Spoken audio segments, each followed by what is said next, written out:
রন্ধনশালায় যা গিয়ে জল খেয়ে আয়। সুবল বলছে আচ্ছা মাসি, তুমি অত চিন্তা করো না, আমি যাবো জল খাবো আর আমি কোনো কথা বলবো না। তাই সুবল জটিলাকে বলছে মাসি, মাসি ভেবো না ভেবো না,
যেখানে আমার রাধারানী নির্জন মন্দিরে রন্ধন করছে।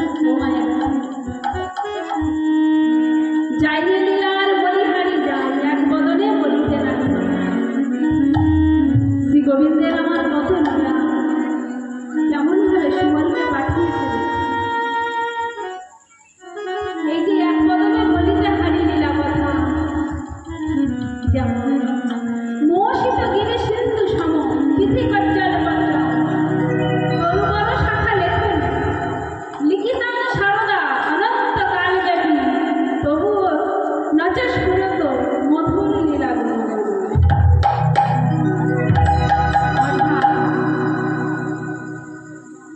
এই সমুদ্র যদি লিখিবার দহাত হয়, পর্বত যদি লিখিবার মানে কালি ঘড়ি হয়, আর এই পৃথিবী যদি লিখিবার কাগজ অর্থাৎ পত্র হয়, আর জগতে যত তরুবর শাখা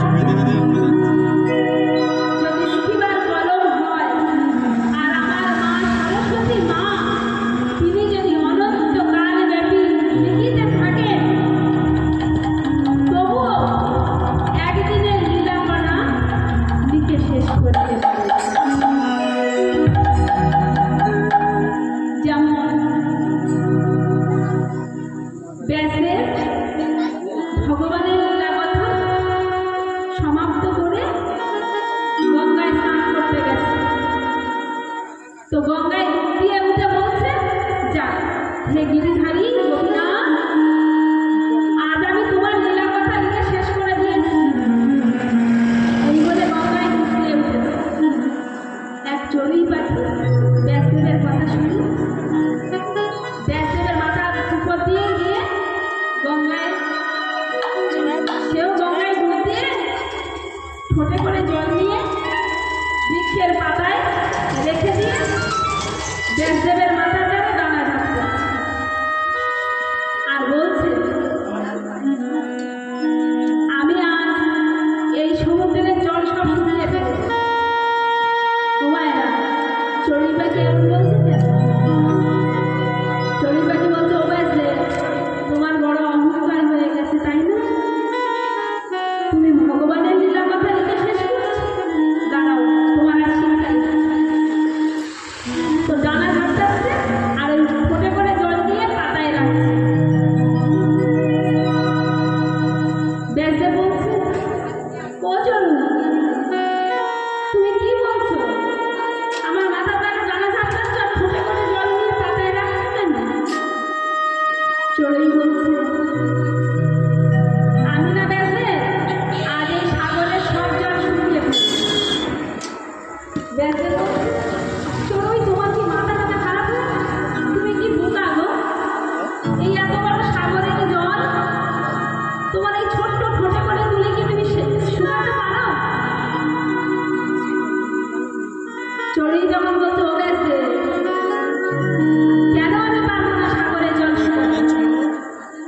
দুয়ারে ঢাকা পড়ে যায়। কিন্তু রাধে, তুমি কিন্তু আগে কিন্তু নারী ছিলে। নারী আগে কোন পা বাড়ায়? বাম পদ বাড়িয়ে চলে। আর পুরুষ আগে কোন পদ বাড়ায়? না, ডান পদ বাড়িয়ে চলে। তো যেহেতু তুমি এখন পুরুষ, তাই তুমি বাম পদ বাড়াবে না, তাহলে কিন্তু জটিলার কাছে ধরা পড়ে যেতে হবে। তুমি আগে ডান পদ বার করে তবে ঘরের বাইরে যাবে। বেশ, সুবল বেশি রাধারানী আমার কি করলেন? না, ওই কমলিনী বাছুরীকে কোলে নিয়ে আগে ডান পদ বাড়িয়ে ঘরের বাইরে গেলেন। বাইর হয়ে শাশুড়ির চরণে প্রণাম করছে। যেমন আগেকার দিনেও তো নিয়ম ছিল, ঘরের বউরা কোথাও গেলে শাশুড়ি মায়ের চরণে প্রণাম করবে। এখন করে, কেউ করে কেউ করে না। তো যাই হোক, এবার